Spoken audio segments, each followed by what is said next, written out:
Hello friends, ఎలా ఉన్నారు? ఈరోజు నా స్టైల్లో పర్ఫెక్ట్ హోటల్ స్టైల్ సాంబార్ చేసి చూపిస్తాను, చూసేయండి. ఫస్ట్గా ఒక డీప్ గిన్నె తీసుకొని అందులో ఆయిల్ వేసుకోండి. వేసుకున్నాక అందులో వెజిటేబుల్స్ వేసుకోండి. వెజిటేబుల్స్ వచ్చేసి సొరకాయ, ములక్కాడ, tomato, onion, green chilli and carrot ఇవి వేసుకొని అది బాగా మిక్స్ చేసుకోండి. మిక్స్ చేసుకున్నాక అందులో మీరు పసుపు అండ్ ఉప్పు వేసుకుని ముక్క మగ్గే వరకు కొద్దిసేపు కలుపుకోండి.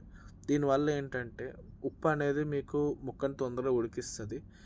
అండ్ ఓన్లీ ఆయిల్ వేసుకొని ఫ్రై చేసుకోవడం వల్ల ముక్కకి మీరు ఏదైతే ఇప్పుడు మసాలాస్ వేస్తారో అవి బాగా పట్టుకొని మీకు ఏదైనా పీస్ అన్నా సరే మీకు ఫ్లేవర్ అనేది బాగా వస్తుంది. దీంతోపాటు ఇందులో ధనియాల పొడి అండ్ జీలకర్ర పొడి వేసుకొని ఒక 5 మినిట్స్ అని మిక్స్ చేసుకోండి.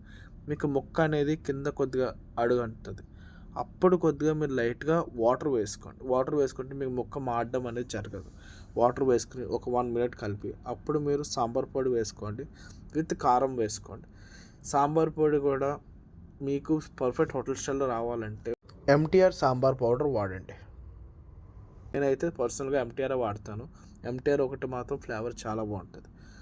అప్పుడు మీరు బాగా కలుపుకొని ముక్క బాగా మగ్గుతుంది. అప్పుడు వాటర్ వేసుకొని దాన్ని బాయిల్ చేసుకోండి. ఎప్పుడు సాంబార్లో బాయిలింగ్ అనేది చాలా ఇంపార్టెంట్. ఎంత బాగా బాయిల్ చేస్తే మీకు వెజిటేబుల్స్ ఉన్న ఫ్లేవర్ అంతా దిగి అంత బాగా ఫ్లేవర్ వస్తుంది. ఇప్పుడు మీరు ముందుగా బాయిల్ చేసుకున్న పప్పు వేసుకోండి. అరౌండ్ నాకు వచ్చేసి 4 లీటర్ సాంబార్కి నేను ఒక కప్పు వేస్తాను. అంటే 250 గ్రామ్స్ నుంచి ఒక 300 గ్రామ్స్ వరకు పడుతుంది. నెక్స్ట్ ఇందులో మీకు మెయిన్ ఇంగ్రీడియంట్ వచ్చి బెల్లం ఆర్ షుగర్. అది స్వీట్ కింద కాదు, కానీ మీకు అందులో ఉన్న పులుపు అండ్ స్పైసెస్ని షుగర్ కానీ బెల్లం కానీ ఫ్లేవర్ని అడ్జస్ట్ చేస్తుంది. ఇంట్లో అయితే దాల్తో పాటు మీరు వెజిటేబుల్స్ కూడా ఒక విజిల్ వేసి బాయిల్ చేసేసుకోండి. నెక్స్ట్ మీరు వాటర్ వేసుకుని మిగతా మసాలా వేసుకుని రెసిపీ అంతా మిగతా సేమ్.